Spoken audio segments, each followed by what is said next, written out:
today I thought I would bake one of my favourite things, which is chocolate brownies.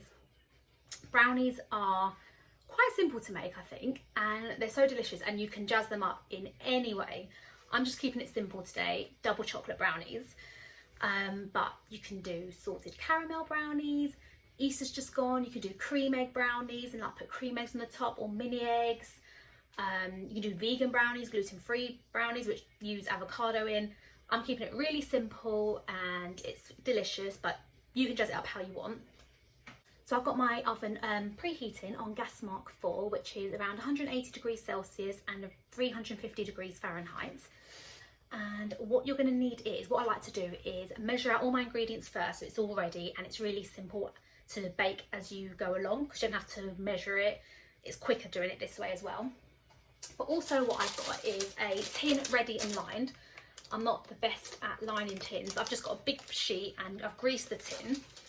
So all it is greasing the tins. You get a bit of butter on the tissue and you put it all over the sides and the bottom, and that stops your mixture from sticking to the bottom when you take it out of the oven. If you don't have grease-proof paper, it's not the end of the world. Just grease it normally with butter and then you pour your batter in. I like grease-proof paper because it's just easy to pull it out afterwards and then cut the brownies up.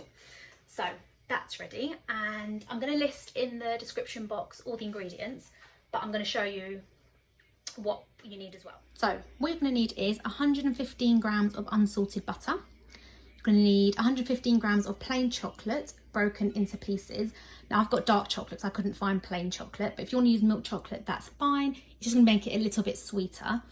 You're going to need 100 grams of white chocolate chips. I had to chop it up because I didn't have chips, which is fine. Then you've got 300 grams of golden caster sugar. And in here I've got 140 grams of plain flour with 2 tablespoons of cocoa powder, which you'll sift in later on. That's why I've got them together. And then you're going to need 2 eggs and then a teaspoon of vanilla extract. I've got this vanilla bean paste, which to me is the best. If you don't want, this is a little bit pricey though. If you don't want to splash out on that, vanilla extract is good enough as well. I would just stay away from the essence because the essence isn't pure. So you either want extract or you could use vanilla pods as well. And then later you're going to put some salt in as well. Briefly, the method is quite a simple method. So what you're going to do, you're going to first melt the butter and chocolate together on a bain-marie. Now bain-marie, all it is I've got a saucepan, which I'll show you, with a little bit of water simmering, and then you're going to put your butter and your chocolate in the glass bowl on top of the saucepan, and that way the heat from the bottom helps it melt nice and gently.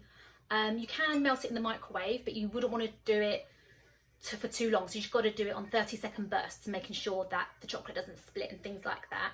But I prefer doing it on a bain-marie. I don't usually use the microwave, but either or is absolutely fine. But you want to make sure that the bottom of the bowl does not touch the water in the saucepan. So that's what you're going to do first. You're going to melt them together, let that cool down a little, and then you're going to start to add the sugar, the eggs, mix it. It's pretty much a 1-bowl recipe. So what I will do after is I'm going to transfer this mixture to a bigger bowl because this won't be big enough, and you just mix it all in 1 bowl. So it's great for washing up, not loads of washing up, really simple. Then you pour it in your tin, bake it, and you're done. So let's get started. So as you can see, I have got my unsalted butter with my dark chocolate or plain chocolate, whatever you want to use, and you're just going to wait and let this melt together.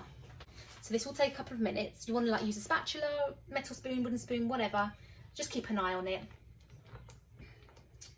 One of those things you've got to be patient with. It's going to take a few minutes, so just let that do its thing. One tip actually, which I didn't do, which helps it I think melt a little bit quicker, is chopping your butter into like little squares, because I've just left it as a big block, so that's going to take longer to melt. So there's a little tip for you to help make this process a little bit quicker. So what I might not have mentioned was at the bain-marie, you don't want it on a high heat, so you just want the water to be simmering. So just on a medium heat, I've got it on. Just want the water to simmer, not to boil. It does take a few minutes, and like I said, I didn't cut the butter into cubes, so waiting a little bit longer. That's me, I like to make things hard for myself. So that's the thing about brownies, it's all down to taste. So some might prefer them a little bit more well done. I love brownies when they're really gooey. It's all down in the timing. So if you want them a bit more well done, you just leave them in a minute or so longer. and then you do test that by when you put the knife in, and when if it comes out clean and they're well done. But to me they're a bit more like a cake, and I don't want that with my brownies. But it's all down to taste, and there's no right or wrong answer with this. So you want to make sure before you take the bowl off the heat that it's completely melted, all the butter's melted with the chocolate, and it's a nice glossy silky mixture. You don't want any bits of chocolate or butter unmelted. So I've got a few more seconds to go, half a minute or so to go. Right, so mine's nearly done, and what I'm going to do, I'm going to take it off the heat, take it off the hob, get rid of the pan with the water in, and you're going to want this to cool just for a few minutes, because you don't want to add anything too hot like the eggs or anything, because they're going to scramble. Just want it to cool for a few minutes, but before I do that, like I said before, I'm going to transfer it to a bigger bowl so it's easy to mix all the rest of the ingredients together. So mine's done. I'm going to take it off the hob. So you want to be careful with this because it's going to be hot, your glass bowl and your saucepan. So get rid of that.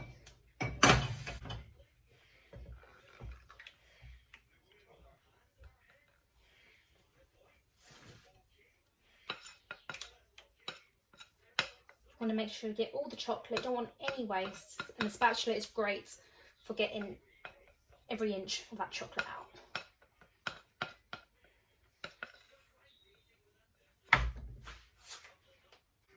So I'm just going to leave that in the bowl for a couple minutes. You can stir it if you like, that kind of will help cool it down a bit quicker, but I'm in no rush, so I'm just going to leave it and get ready for the next stage. So I've left that to cool and I'm ready to do the next stage. And I will show you what I'm going to do, but just I'll explain it. First, I'm going to add the 300 grams of golden caster sugar. I'm going to add a teaspoon of vanilla extract or vanilla bean paste, whatever you have, and then a teaspoon of salt. And you're going to mix that together with a spatula, with a whisk, completely up to you. And then once you've done that, you're going to add the eggs one at a time. So there's 2 eggs needed for this. You're going to crack them in, beat after each one. Then after that, you're going to sift in your cocoa powder and your plain flour. And give it a nice little fold, make sure it's all completely mixed in together nicely, and then that's when you're going to add in your white chocolate chips, fold it in, put it in the tin, and then bake it. But first, let's add the sugar, the salt and the vanilla.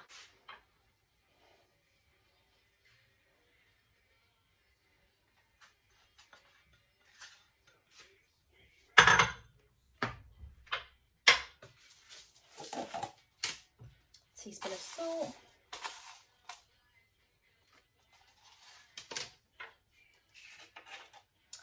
And then a teaspoon of vanilla.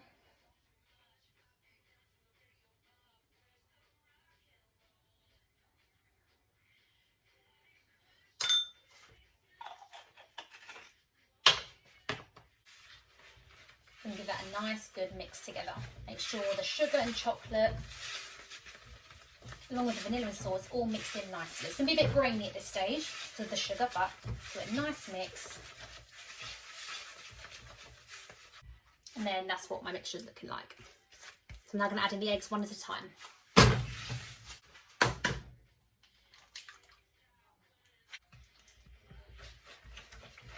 Then you're going to want to mix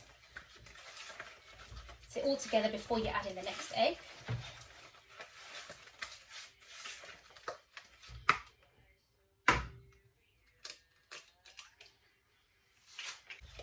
And the egg's going to loosen the mixture up. It's a little bit more stiffer before, but now you've added more liquid. It's starting to get that nice, rich batter.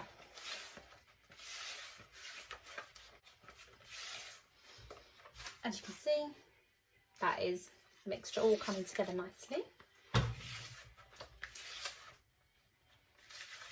Just going to sift in the flour and cocoa powder. This just makes sure that there's no lumps in your mixture and it's a nice smooth batter.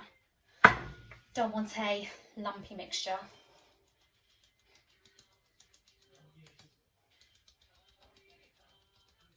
And I want to fold that nicely. Make sure that it all comes together.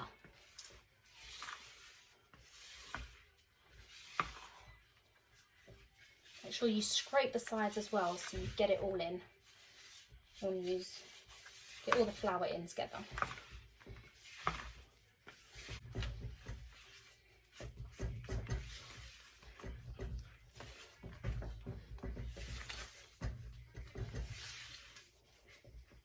Then I'm going to fold in the white chocolate chips. And you could use any chocolate you wanted really. You could mix in mini eggs at this stage, Smarties, anything, Rolos. It's completely, this is like where you can be creative. I'm just sticking to white chocolate. You can add in absolutely anything you want. And give it a nice good mix so it's evenly distributed. So you're going to have it all throughout your brownie. Well, that mixing definitely gives your arm a workout. I feel like I'm sweating here, especially with the oven on. Whew. So like I said earlier, I've got a 7-inch tin, although this might be slightly larger, lined with greaseproof paper. You can use a round tin if you don't have a square one. You could use a loaf tin if you wanted. Like, it doesn't really matter. I just prefer doing it in a square tin. It's your traditional brownie shape, but use whatever you have. Don't be buying stuff unnecessarily. So yeah, I'm just going to pour that mixture in. And then you're going to level the top off as well. So you want it as flat as possible so it's like a nice even rise when it bakes.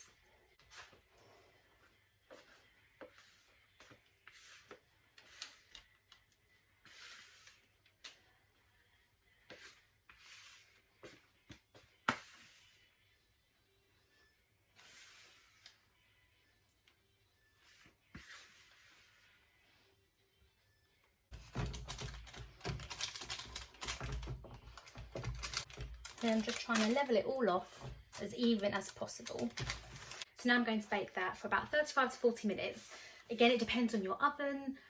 What I'll do is I normally put a timer on for 35 minutes and then I start checking it. So I'll put a knife in and see just how sort of done it is, depending on how you like it. If you want it gooey, then you want it to the knife to come out almost clean. So it's still got a little bit of chocolate, because when you do take it out of the oven, it will still kind of cook itself and it will harden a little bit. So I'd rather take it out a little bit earlier than have it overdone. So yeah, between 35 to 40 minutes, check in depending how you like them. So while you're waiting for that, make a cup of tea, have a rest, or clean up all the mess.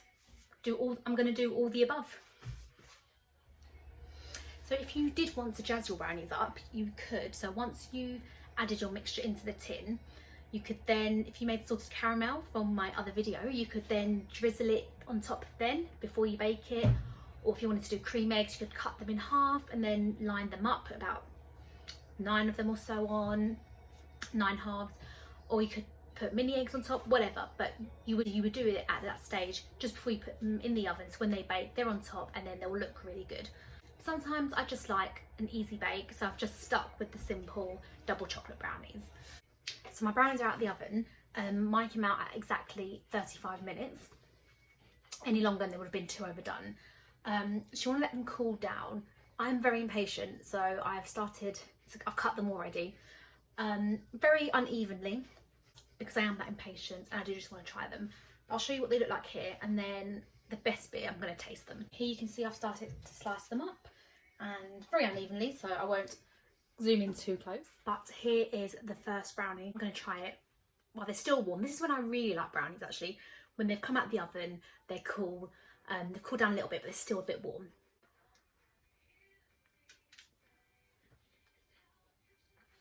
So good. I didn't stop coming later at all, but I hope this has shown you how simple brownies actually are to make. Very simple, literally all in one bowl, mixing it all together. And you can be as creative as you like. You can do the vegan ones or gluten-free ones if you prefer the healthy stuff. Me, I'm not that healthy. I prefer all the chocolate, all the sugar.